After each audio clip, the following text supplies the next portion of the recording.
Giãn đài bể thận ở thai nhi có nguy hiểm không? Tình trạng giãn đài bể thận ở thai nhi là dấu hiệu bất thường nhưng chỉ được phát hiện bằng phương pháp siêu âm thai. Chính vì vậy, các mẹ cần đáp ứng đúng lịch khám thai do bác sĩ đề ra để dễ dàng theo dõi tình trạng sức khỏe của thai nhi. Hãy cùng tìm hiểu về tình trạng bất thường này và những thông tin liên quan để có thể chăm sóc thai kỳ tốt hơn nhé. Giãn đài bể thận ở thai nhi là gì? Giãn bể thận là tình trạng thận bị ứ nước do tắc nghẽn đường tiểu. Tình trạng này xảy ra ở khoảng 1/500 thai nhi, ảnh hưởng đến việc thoát nước tiểu từ hệ thống tiết niệu, thận, niệu quản, bàng quang và niệu đạo. Khi hệ thống tiết niệu bị suy giảm có thể làm cho nước tiểu bị trào ngược và thận sưng lên. Thông thường, thận ứ nước là do một vật gì đó cản trở dòng chảy của nước tiểu hoặc do nước tiểu bị rò rỉ ngược qua hệ thống tiết niệu. Nguyên nhân dẫn đến giãn đài bể thận, tương tự với hầu hết các dị tật bẩm sinh, nguyên nhân thai nhi bị giãn bể thận vẫn chưa được tìm ra. Bác sĩ cho rằng đây có thể là do nguyên nhân di truyền. Nhưng vẫn có hai lý do chính được xem là có khả năng gây ra tình trạng này. Tắc nghẽn khúc nối bể thận niệu quản, sự tắc nghẽn tại điểm mà thận nối với niệu quản ống mỏng dẫn nước tiểu đến bàng quang. Sự chít hẹp ở đầu niệu quản thường là nguyên nhân phổ biến, tắc nghẽn niệu quản, tắc nghẽn tại điểm niệu quản nối với bàng quang. Van niệu đạo sau, đây là một tình trạng bẩm sinh, chỉ gặp ở các bé trai.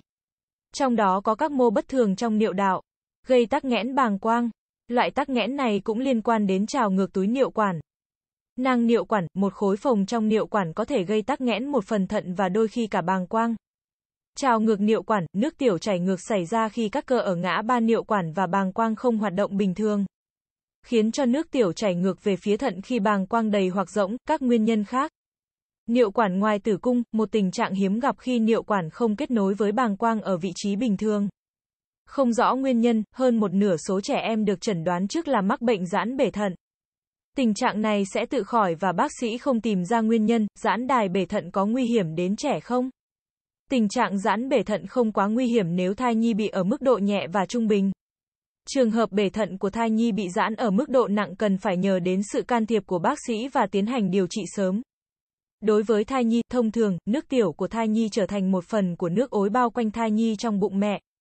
Nếu thai nhi bị giãn bể thận nặng, nước tiểu có thể đọng lại quá nhiều trong đường tiết niệu, dẫn đến lượng nước ối trong bụng mẹ thấp. Lượng nước ối thấp có thể gây hại cho phổi đang phát triển của thai nhi.